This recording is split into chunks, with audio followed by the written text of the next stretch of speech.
New developments today in the ongoing effort to repeal the Affordable Care Act known as Obamacare. Senate Republicans are getting closer to voting on a plan to repeal the health care law.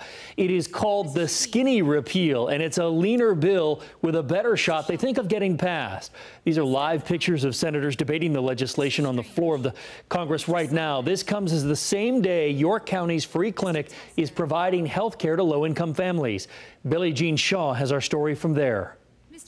Now, what senators are voting on is called the skinny repeal bill, and here's how it works. Imagine this table is Obamacare. Now, what President Trump wants to do is remove two of Obamacare's strongest legs. One will be the mandate everyone has to have health care, and the second one will be the funding for Obamacare. Without those two legs, Obamacare fails. I'll send my email. This week, the York County Free Clinic opening an office in the western part of the county, providing health care to those who can't afford it. They still have to pay for probably rent. Generally, health care, it's at the bottom of the list. It's something James Hemphill knows all too well. I'm not able to work no more. I'm disabled. Struggling with several back injuries, Hemphill is insured under Obamacare. He now worries about the fate of his insurance as senators vote on what they call the skinny repeal bill. It removes the most unpopular parts of Obamacare, the individual mandate that says everybody has to have health insurance, the employer mandate, and the medical device tax, which helps pay for the bill. 16 million people will lose coverage,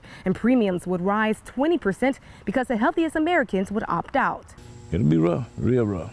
GOP leaders have been pushing for a health plan that cuts Medicaid, ends penalties, and slashes Obamacare. But a full Obamacare repeal would mean about 32 million more uninsured people by 2026. If they pass skinny repeal, Republicans could claim they kept their promise to roll back the ACA. But even if it fails, the GOP has options. The executive branch that Trump has control over, it has the authority to enforce certain of these mechanisms. So I think we might see some activity on that side about whether or not Trump is willing to fully enforce what is mandated under the Affordable Care Act. Reporting in York County, Billie Jean Shaw, NBC Charlotte.